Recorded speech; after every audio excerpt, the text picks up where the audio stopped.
পদ্মা সেতুতে যান চলাচল বেড়েই চলেছে। রাজধানীর সঙ্গে দক্ষিণের সেতুবন্ধন এই সেতু। অবিরাম যান চলাচলে তাই বদলে যাচ্ছে দক্ষিণের চিত্র। টোলও বাড়ছে। এরই মধ্যে টোল আদায় ৩,০০০ কোটি টাকা ছাড়িয়েছে। এই মাইলফলক অর্জনে যান পারাপার হয়েছে ২,৩৬,১৬,২৪১টি। সময় লেগেছে ৪৩ মাস।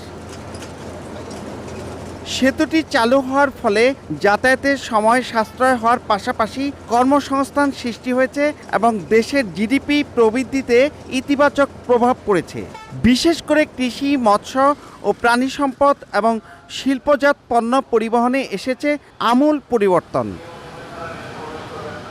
৩০,৭৭০ কোটি টাকা ব্যয়ে নির্মিত এই সেতু দিয়ে মোটরসাইকেল, ব্যক্তিগত গাড়ি, বাস, ট্রাক সহ বিভিন্ন ধরনের যানবাহনের জন্য ভিন্ন ভিন্ন টোল হার নির্ধারিত আছে। সেতু কর্তৃপক্ষ জানায়, বর্তমানে সেতুটি দিয়ে প্রতিদিন গড়ে ২২,০০০-এর মতো যান চলাচল করে। প্রতিদিন গড়ে টোল আদায় হয় ২.৫ কোটি টাকা।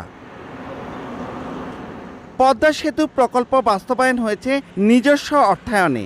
অর্থ মন্ত্রণালয়ের সঙ্গে চুক্তি অনুসারে ৩৫ বছরে ঋণের টাকা ১% হারে সুদসহ ফেরত দিতে হচ্ছে।